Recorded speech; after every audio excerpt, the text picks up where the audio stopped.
বন্ধুরা, আপনারা নিশ্চয়ই এই পর্যন্ত বিশাল আকার দেহের ডেঞ্জারাস সব প্রাণী দেখেছেন, কিন্তু মিলিয়ন বছর আগের প্রাণীগুলো আজকের সব প্রাণী থেকে হাজার গুণ ডেঞ্জারাস এবং আকারে বড় ছিল। আজকে পৃথিবীতে যদিও আমরা মানুষেরা রাজত্ব করছি, কিন্তু মিলিয়ন বছর আগে এই পৃথিবীতে এমন ভয়ঙ্কর সব প্রাণীর বসবাস ছিল যা আপনি কল্পনাও করতে পারবেন না। এই প্রাণীগুলো আজকে যদি জীবিত থাকতো তাহলে হয়তো আমরা মানুষেরা এই পৃথিবীতে অস্তিত্বে আসতে পারতাম না। বন্ধুরা, আজকের এই ভিডিওটিতে আমি এমন 10টি ভয়ঙ্কর এবং জায়ান্ট আকারের প্রাণীর কথা বলবো যারা লক্ষ লক্ষ বছর আগে বিলুপ্ত হয়ে গেছে, কিন্তু আজও যদি তাদের উল্লেখ করা হয় তাদের নাম শুনলেই অনেকের প্যান্ট ভিজে যায়। আর নাম্বার 1-এ থাকা প্রাণীটির ইতিহাস পার্সোনালি আমার কাছেও খুব ইন্টারেস্টিং লাগে। এমন একটি প্রাণী যার ইতিহাস সম্পর্কে জানলে আপনিও চমকে যাবেন। বন্ধুরা, ভিডিওটি শুরু করার আগে ভিডিওটিতে একটি লাইক করে চ্যানেলটিকে সাবস্ক্রাইব করে রাখুন এমন আরো ইন্টারেস্টিং ভিডিও পাওয়ার জন্য। নাম্বার 10, প্যান্টিকপ্টেরাস। বন্ধুরা, আজ থেকে 467 মিলিয়ন বছর আগে অর্ডোভিশিয়ান যুগে গভীর সমুদ্রে এমন একটি প্রাণী অস্তিত্বে আসে যার নাম প্যান্টিকপ্টেরাস। এরা মডার্ন ডে স্করপিয়নের অ্যানসিস্টর ছিল। প্রেজেন্টে বিচ্ছু কতটা বিপজ্জনক আমরা সবাই জানি, তাহলে একটু চিন্তা করুন তো 467 মিলিয়ন বছর আগের বিচ্ছু কতটা ডেঞ্জারাস ছিল। এদের আকার 8 ফুট পর্যন্ত হতো, যা একটি মানুষের চেয়েও বড়, এবং তারা অর্ডোভিশিয়ানের অগভীর সাগরে বসবাস করত। এরা সাধারণত মাছ এবং অর্থোপড প্রজাতির প্রাণী শিকার করত, কিন্তু জলবায়ু যখন পরিবর্তন হয় তখন তাদের পক্ষে শিকার করা কঠিন হয়ে পড়ে, যার ফলে তারা একে অপরের শিকার করতে শুরু করে এবং ধীরে ধীরে প্যান্টিকপ্টেরাস এই পৃথিবী থেকে বিলুপ্ত হয়ে যায়। Number 9, Mosasaurus. বন্ধুরা, মোসাসরাস নামের এই ডেঞ্জারাস চেহারার প্রাণীটি ডায়নোসরও ছিল না এবং কুমিরও ছিল না, বরং এটি একটি ভেরি ডেঞ্জারাস হিউজ রেপটাইল ছিল যা সামুদ্রিক টিকটিকি নামেও পরিচিত। বন্ধুরা, আজ থেকে 82 মিলিয়ন বছর আগে যখন ভূমিতে শিকার কম শিকারীর সংখ্যা বেশি ছিল, তখন কিছু ডায়নোসর নিজেদের বাঁচিয়ে রাখতে পানিতে নেমে শিকার করার সিদ্ধান্ত নেয়।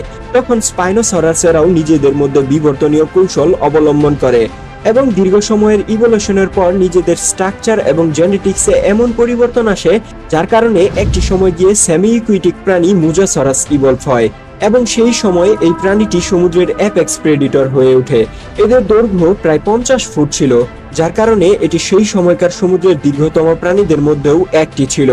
এই প্রাণীটি এতটাই ডেঞ্জারাস ছিল যে এটি একটি ডায়নোসরকেও এক বাইটেই 2 টুকরো করে ফেলতে পারত। তবে বন্ধুরা, আজ থেকে 66 মিলিয়ন বছর আগে একটি অ্যাস্টেরয়েডের কারণে এই প্রাণীটি সকল ডায়নোসরের সাথে বিলুপ্ত হয়ে যায়। নাম্বার 8, কুয়েটজালকোয়াটলাস। বন্ধুরা, পৃথিবীতে এখন পর্যন্ত আসা আকাশে উঠতে পারা লার্জেস্ট পাখি হচ্ছে কুয়েটজালকোয়াটলাস। এরা টেরোসর পরিবারের অন্তর্ভুক্ত ছিল। টেরোসর উঠতে পারে এমন রেপটাইলকে বলা হয় যারা ডায়নোসরের সময় এক্সিস্ট করত, হুইচ মিন্স এরা কোনোভাবেই ডায়নোসর ছিল না। পৃথিবীর ইতিহাসে এখনো কোনো উড়ন্ত পাখি আসেনি যার আকার এর সমান ছিল। এই প্রাণীটি যখন তার ডানা ছড়িয়ে দিত তখন এর আকার 1.5টি ফুল সাইজ বাসের সমান হয়ে যেত। এর ঠোঁটের আকার 8 ফুট পর্যন্ত হতো, যার মানে এটি একটি কামড়ে একজন মানুষকে খেয়ে ফেলতে পারত। এই উড়ন্ত টেরোসরাসরা নিজেদের থেকে ছোট ডায়নোসরকে শিকার করত, তবে তাদের বেশিরভাগ খাবারই মৃত প্রাণীর উপর নির্ভর ছিল। বন্ধুরা, এই পৃথিবী থেকে কুয়েটজালকোয়াটলাসের বিলুপ্তির কারণ ছিল সেই অ্যাস্টেরয়েড যার কারণে সমস্ত ডায়নোসর বিলুপ্ত হয়ে গিয়েছিল। নাম্বার 7, হেলিকর্পিয়ন। বন্ধুরা, আপনারা নিশ্চয়ই এখন পর্যন্ত অনেক অদ্ভুত মাছ দেখেছেন, কিন্তু এই মাছটি দেখার পর আপনি অবশ্যই চমকে যাবেন, কারণ এমন অদ্ভুত এবং ভয়ঙ্কর চেহারার শার্ক আপনি আগে কখনো দেখেননি। ধারণা করা হয় হেলিকর্পিয়নদের উদ্ভব হয়েছিল কার্বনিফেরাস যুগের শেষের দিকে, প্রায় 310 মিলিয়ন বছর আগে। এদের মুখের উপর কোনো দাঁত নেই এবং নিচের দাঁতের জায়গায় একটি ঘোরানো ব্লেড ছিল, যা দিয়ে সে তার শিকারকে এক ঝপটায় 2 টুকরো করে ফেলতে পারত। এখন আপনি নিশ্চয়ই ভাবছেন এই মাছটি শিকারকে খেত কিভাবে। এই শার্কটি শিকার করার পর শিকারকে তার মুখের মধ্যে নিয়ে তার ধারালো ব্লেড দিয়ে পিষে ফেলত এবং তারপর তার শিকারকে ছোট ছোট টুকরো করে গিলে ফেলত। এই শার্কটি ডায়নোসরের আগে থেকেও এই পৃথিবীতে বসবাস করত এবং এরা আজ থেকে 270 মিলিয়ন বছর আগে অর্থাৎ 27 কোটি বছর আগে বিলুপ্ত হয়ে যায়। Number 6, ground sloth. বন্ধুরা, আপনারা নিশ্চয়ই প্রেজেন্টে স্লথ সম্পর্কে শুনেছেন, যেই প্রাণীটি খুবই লেজি এবং ছোট হয়ে থাকে এবং তারা জীবনের বেশিরভাগ সময় গাছে কাটায়। যাই হোক, এদের পূর্বপুরুষ এদের মতো মোটেও ছিল না। স্লথের পূর্বপুরুষ গ্রাউন্ড স্লথ অনেক বিশাল আকারের ছিল, যাদের আকার প্রায় 20 ফুট পর্যন্ত হতো। বন্ধুরা, এই এলিফ্যান্ট সাইজের স্লথের ওজন প্রায় 4 টন পর্যন্ত হতো। যদিও এরা সাধারণত হার্বিভোর প্রাণী ছিল, কিন্তু এদের সাইজ এবং স্ট্রেংথের কারণে বিজ্ঞানীরা ধারণা করেন এরা অমনিভোর প্রাণীও ছিল, অর্থাৎ ঘাসপোষ থেকে শুরু করে শিকার করে প্রাণীদেরও খেত। গ্রাউন্ড স্লথরা তৃণভূমি এবং বনভূমিতে বসবাস করতে পছন্দ করত। একই সাথে তারা গুহায় ঘুমাতো এবং আইস এজের যুগে এই পৃথিবীতে এক্সিস্ট করত। বাট আইস এজ শেষ হওয়ার সাথে সাথে এরা পৃথিবী থেকে বিলুপ্ত হয়ে যায়। সেই সাথে আর্লি হিউম্যানও এদের প্রচুর পরিমাণে শিকার করে, যেটা এদের এক্সটেন্ট হওয়ার আরো একটি কারণ ধরা হয়। নাম্বার 5, প্যাটাগোটাইটান মায়োরাম। বন্ধুরা, পৃথিবীতে এখন পর্যন্ত 1000-এর বেশি প্রজাতির ডায়নোসর ডিসকভার করা হয়েছে। কিন্তু আপনি কি জানেন এই পৃথিবীতে আবিষ্কৃত সবচেয়ে বড় ডায়নোসর কে? জি হ্যাঁ গাইস, প্যাটাগোটাইটান এই পৃথিবীর সবচেয়ে বড় ডায়নোসর ছিল এবং এটি শুধুমাত্র বিশ্বের বৃহত্তম ডায়নোসরই ছিল না, এটি ভূমিতে বসবাসকারী বৃহত্তম প্রাণীও ছিল। বন্ধুরা, কিছু কিছু প্যালিওন্টোলজিস্টদের মত অনুযায়ী এদের লেন্থ 120 ফুটেরও বেশি ছিল। এর মানে হলো যে তাদের আকার পৃথিবীতে আবিষ্কৃত সবচেয়ে বড় প্রাণী নীলতিমি থেকেও বহুগুণ বড় ছিল, যেটি এখনো বেঁচে আছে। একই সাথে এটি এখন পর্যন্ত আবিষ্কৃত সবচেয়ে হেভিয়েস্ট প্রাণীও ছিল। যখন এই ডায়নোসরগুলো ঘাড় উঁচু করত, তখন তাদের উচ্চতা একটি বিল্ডিং এর 7th ফ্লোর পর্যন্ত চলে যেতে পারত। যদিও এদের আকার খুব বড় ছিল, কিন্তু তাদের খাদ্য ছিল খুব সহজ এবং উদ্ভিদের উপর ভিত্তি করে।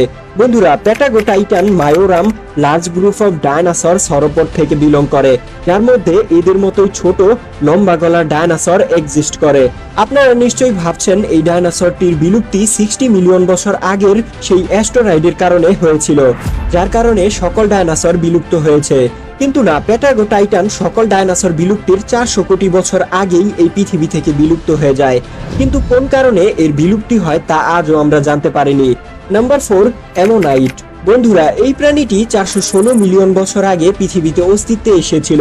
একটি সময়ে প্রাচীন সমুদ্রের সংখ্যায় সবচেয়ে বেশি প্রাণী ছিল এরাই। প্রেজেন্টে এদের সবচেয়ে ক্লোজেস্ট লিভিং রিলেটিভ হচ্ছে অক্টোপাস, স্কুইড এবং কাটলফিশ।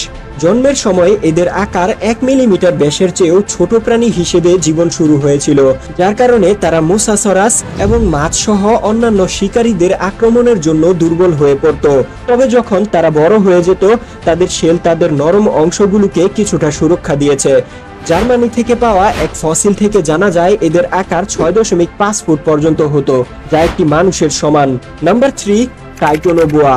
বন্ধুরা, আমি যদি জিজ্ঞেস করি পৃথিবীর সবচেয়ে বড় সাপের নাম কি, তাহলে নিশ্চয়ই আপনার মাথায় প্রথমে যে সাপের নাম আসবে তারা হচ্ছে অ্যানাকোন্ডা বা পাইথনের মতো সাপ, যারা আজকের পৃথিবীর সবচেয়ে বড় সাপের ফ্যামিলি থেকে বিলং করে। যদিও তারা এই সময় সবচেয়ে বড় সাপ, কিন্তু বন্ধুরা তারা সব সময় বড় ছিল না। যদি আমরা কোনোভাবে লক্ষ লক্ষ বছর পিছনে যেতে পারতাম, তাহলে দেখতে পারতাম এই পৃথিবীতে অ্যানাকোন্ডা এবং পাইথনের চেয়েও অনেক বড় এবং ভয়ঙ্কর সাপ ছিল, যার নাম টাইটানোবোয়া। এই সাপটিকে এখন পর্যন্ত সবচেয়ে বড় এবং সবচেয়ে ভয়ঙ্কর সাপ বলে মনে করা হয়। অ্যানাকোন্ডার সর্বোচ্চ লেন্থ 20 ফুট হলেও এই সাপটি ছিল 50 ফুট পর্যন্ত লম্বা। একটি এস্টিমেটে ধারণা করা হয় এরা কুমির, কচ্ছপ এবং মাছ শিকার করে খেত।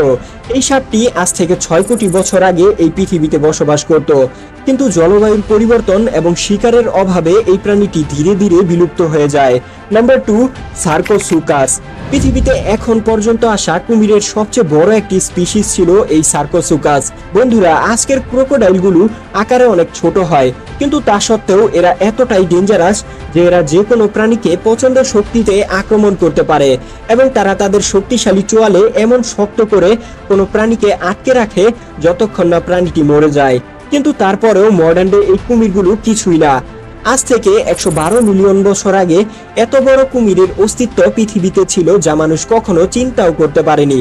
এই কুমিরগুলোর আকার 30 ফুট পর্যন্ত হতো, যা একটি স্কুল বাসের সমান, এবং এদের ওজন 8 টন পর্যন্ত হতো। এই কুমিরগুলো এতটাই ক্রেজি এবং ভয়ঙ্কর ছিল যে এটি টি-রেক্সের মতো বিশাল ডায়নোসরকেও এক ঝাপটায় 2 টুকরো করে ফেলতে পারত। ডায়নোসর এদের সামনে এমন ছিল যেমন কোনো ভেড়ার বাচ্চা। অ্যাস্টেরয়েডের ইম্প্যাক্টের পর ডায়নোসর বিলুপ্তির কারণে খাদ্যের অভাবে এই প্রাণীটি ধীরে ধীরে আজকের কুমিরে ইভলভ হয়। বাই দ্য ওয়ে, 66 মিলিয়ন বছর আগে সকল ডায়নোসর, ইভেন 25 কেজির উপরে যে প্রাণীগুলো ছিল সবাই বিলুপ্ত হয়ে গেলেও কুমির কেন বিলুপ্ত হয়নি এই বিষয়ে ডিটেলসে আমাদের চ্যানেলের এই ভিডিওতে দেয়া আছে, চাইলে দেখে আসতে পারেন। নাম্বার 1, মেগানিউরোপসিস। বন্ধুরা, এই ড্রাগন ফ্লাইয়ের মতো দেখতে ইনসেক্টটি পৃথিবীতে এখন পর্যন্ত আসা সবচেয়ে বড় ইনসেক্ট। এই পতঙ্গটি 300 মিলিয়ন বছর আগে এই পৃথিবীতে এক্সিস্ট করত। অর্থাৎ এই ইনসেক্টের এক্সিস্টেন্স ডায়নোসর পৃথিবীতে অ্যাপিয়ার হওয়ার মিলিয়ন বছর আগেও ছিল। বন্ধুরা, এর উইংসের আকার 75 সেন্টিমিটার পর্যন্ত হতো। এই আকার আজকের দিনের সকল ইনসেক্ট এবং প্রি হিস্টোরিক যত ইনসেক্ট ছিল সবার থেকে বড়। ধারণা করা হয় এর এত বড় আকারের কারণ ছিল অক্সিজেন। এর এক্সিস্টেন্সের সময় পৃথিবীর বায়ুমণ্ডলে অক্সিজেনের মাত্রা ছিল 35%, যেখানে আজকের দিনে বায়ুমণ্ডলে অক্সিজেনের পরিমাণের মাত্রা 20%। যদিও এটি এখন পর্যন্ত আসা সবচেয়ে বড় ইনসেক্ট ছিল, কিন্তু এদের ওয়েট প্রেজেন্টের অনেক প্রজাতির বিটল থেকেও কম ছিল। এদের ডায়েট লিস্ট কার্নিভোরাসদের মতো ছিল, যেটা অ্যাম্ফিবিয়ান এবং অন্য সব ইনসেক্টের উপর বেস ছিল। এরা আজ থেকে 250 মিলিয়ন বছর আগে এই পৃথিবীতে বসবাস করত এবং তাদের বিলুপ্তি হওয়ার কারণ ছিল মিস্টেরিয়াস পারমিন এক্সটেনশন, যেই এক্সটেনশনে এই পৃথিবী থেকে 90% প্রজাতি নিশ্চিহ্ন হয়ে গেছে। বন্ধুরা, এই এক্সটেনশন সম্পর্কে আমাদের চ্যানেলে এই ভিডিওতে বিস্তারিত আলোচনা করা হয়েছে, চাইলে দেখে আসতে পারেন। আমি আশা করি আজকের এই ভিডিওটি আপনাদের কাছে ভালো লেগেছে। যদি লেগেই থাকে তাহলে ভিডিওটিতে একটি লাইক করে চ্যানেলটিকে সাবস্ক্রাইব করে রাখুন এবং পাশের বেল নোটিফিকেশন অন করে রাখুন, যেন এই ধরনের আরো ইন্টারেস্টিং ভিডিও সবার আগে দেখতে পারেন। তো বন্ধুরা, আজকে এই পর্যন্তই। ভালো থাকবেন, সুস্থ থাকবেন। আল্লাহ হাফেজ।